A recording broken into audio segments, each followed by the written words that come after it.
If you could give your younger self any advice, what would that be? Besides buying Apple stock. Well, when I started, way in the beginning, I sort of wish that I would have been a little more patient and would have worked for more different wineries, just because I really felt like when we started, or Jim and I started, that, it was very seat of the pants. We'd learned a little bit, but there's a lot to learn. Right. There's a lot to learn, and it would have been better to work for other people longer, for more time, to learn more. What's your feeling about the World Health Organization and Surgeon General cancer label warning? There can be too many warnings out there where people just sort of ignore everything. From what I've read, the link's not super great. It's a little bit of a weak link. Right. I think generally people who don't drink anything, and certainly people who drink too much, sure, don't live quite as long as people who drink a little bit in moderation. And but something's going to kill you. Right. And I don't, for me, and everybody has to evaluate that themselves, but for me, it's not one of my concerns. Yeah, no, me neither. But but at the same time, it seems like there's more and more arrows pointed at the business that we're in, and by different factions and yeah, these are not the easiest of times right now. Right. Yeah. No, that's for sure. Luckily, wine's been around for about 10,000 years, and I don't think it's going anywhere. Well, and that's I think that's the thing that people kind of miss a little bit in sort of the general discussion about wine and alcohol, and is that wine is an incredibly natural product. Yeah. It really only takes grapes. That's it. Or fruit. Yeah. Wine is grapes, obviously. Yeah. But wine, fermented fruit.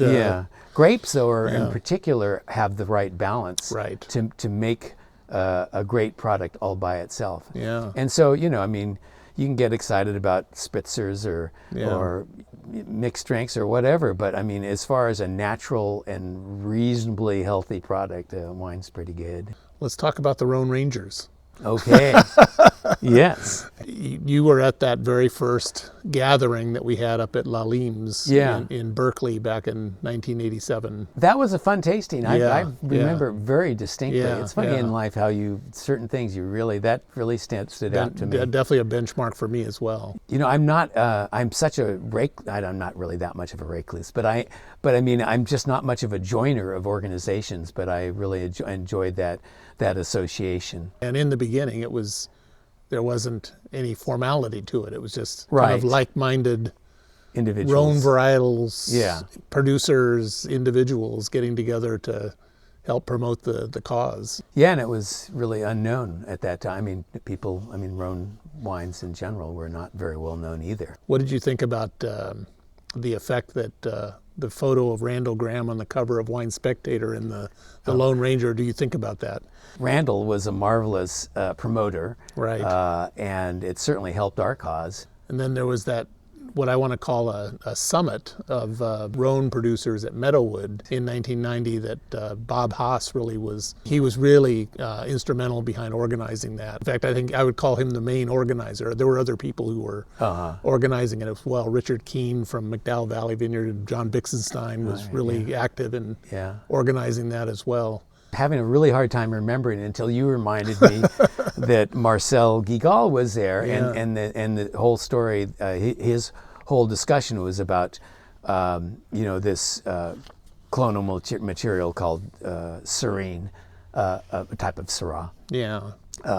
And I found that super fascinating, and so that sort of brought back some memories. We tasted a lot of great wine, and there were great chefs making food, and it was really fun to kind of rub elbows with these dignitaries, from the Rhone, who Uh-huh. came all the way over to Napa Valley to see what we were doing, and I think they really enjoyed it too. And yeah, I mentioned that I had gone to the Northern Rhone with John Livingston Learmonth. Right.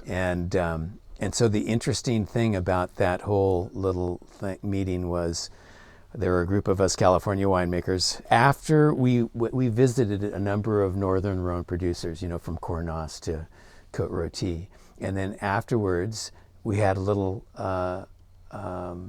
wine tasting, and so the producers from there brought their wine, and we brought our wine, and we all poured and tasted, and that was really fun. Do you have a preference of Northern Rhone versus Southern Rhone? Yeah, it's all about Syrah. Yeah. I mean, Southern Rhone wines can be really good too. Of course. I don't, even in the early days, I remember talking to the guys at Trumpet Fine Wines. And, them, legendary retail store. Yeah, and just them asking me, well, like, do you like these Southern Rhone wines? And I was all like, no. It's just not no, but but I really prefer drinking San Josef. Yeah, me too. Yeah, I think it's the cooler climate aspect of them that appeals. Yeah. I mean, I love Southern Rhones as well, and the blends, and I mean, there's a time for those, very voluptuous, rich wines. I mean, in the middle of the winter with a stew. I mean, it's great. Yeah. Do you do anything with blend type wines? Red blend? Well, I have in the past, but I don't these days. I mean, the Grenache we make, which is from John Sebastiano. Cool climate. Yeah. We just make it by itself. Yeah. And I like it for its distinctiveness. Yeah. What do you think the future holds for Rhone Varietals and the Rhone Rangers and as an organization?